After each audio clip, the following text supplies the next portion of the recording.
Milestone ট্র্যাজেডিতে নিহত রাইসার বাড়িতে এখনও চলছে শোকের মাতম। কান্না থামছে না পরিবারের সদস্যদের। মাইলস্টোন স্কুল অ্যান্ড কলেজে বিমান বিধ্বস্তের পর থেকে নিখোঁজ ছিল তৃতীয় শ্রেণীর ছাত্রী রাইসা মনি।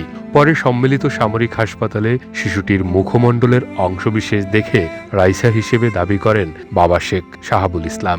বাবার দাবির প্রেক্ষিতে সিএমএইচ থেকে তার মরদেহের ডিএনএ সংগ্রহ করে ঢাকা মেডিকেল কলেজ হাসপাতাল।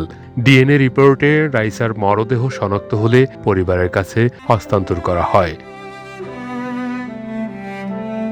গত ২৫ জুলাই ফরিদপুরের আলফাডাঙ্গা উপজেলার গোপালপুর ইউনিয়নের বাজরা দক্ষিণপাড়া ঈদগাহ ময়দানে জানাজা শেষে বাজরা শামসুল উলুম মাদ্রাসা ও এতিমখানার গোরস্থানে মরদেহের দাফন সম্পন্ন করা হয়।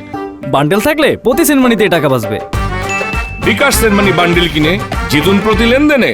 আজ শনিবার দুপুর ২টা ১৫ রাইসার সমাধিতে শ্রদ্ধা নিবেদন করেন বিমান বাহিনীর সদস্যরা।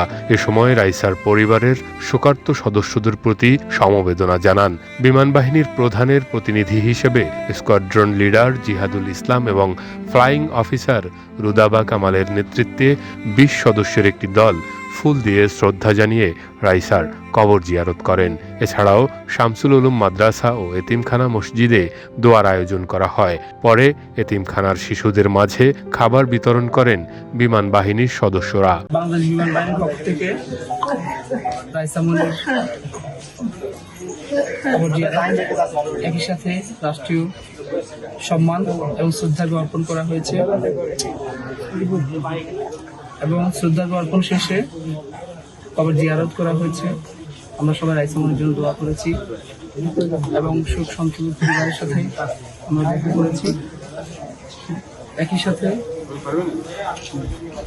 উপজেলা প্রশাসন আলফাডাঙ্গা এই পরিবারটির সাথে সবসময় সুখে দুঃখে পাশে থাকবে বলে প্রতিজ্ঞা পুনর্ব্যক্ত করছি।